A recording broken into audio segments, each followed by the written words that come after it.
Audrey Skoropad a toujours été végétarienne, mais depuis 1 an, elle est maintenant végétalienne. La différence, les végétaliens ne mangent aucun produit animal, c'est-à-dire pas de lait, ni d'œufs, ni de fromage, ni même du miel. La mannequin de 19 ans ne mange que de l'alimentation vivante, c'est-à-dire beaucoup de légumes verts, des germinations, des graines, des noix, et le tout cru.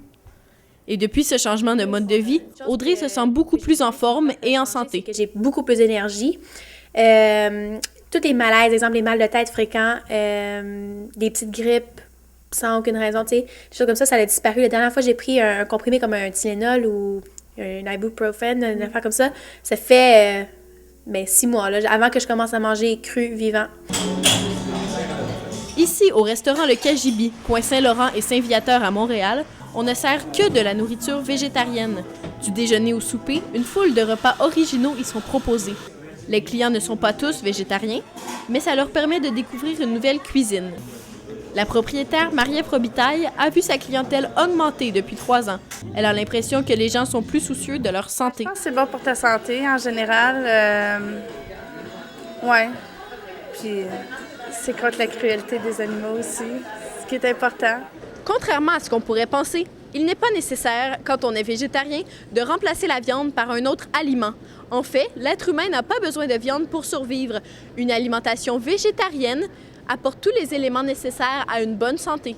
Nous, en Amérique du Nord, ici, la viande, ça fait partie de la culture, c'est le centre de l'assiette. Alors, les gens ne peuvent pas s'imaginer de vivre sans viande. Mais, dans le fond, les produits de source animale ne sont pas essentiels à la vie. Le végétarisme est de plus en plus populaire, comme on le voit ici au Salon du Livre de Montréal. Plusieurs artistes s'affirment en tant que végé, et c'est un mouvement de société auquel on assiste présentement. Avec l'obsession de la minceur et du bien-être, plusieurs se tournent vers ce mode de vie. L'animateur Joël Legendre est végétarien depuis 28 ans et il vient tout juste de publier son premier livre de recettes végétariennes. Ça lui est venu tout naturellement de devenir végétarien. J'ai été élevé sur une ferme, donc il y avait 3000 cochons, 13 000 poulets.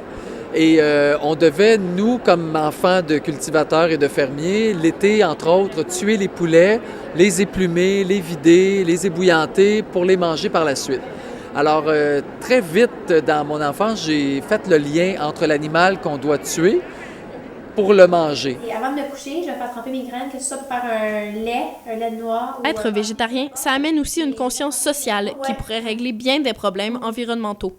En ne mangeant pas de viande, ça contribue à réduire les gaz à effet de serre produits par la transformation industrielle des animaux, de la ferme à l'assiette.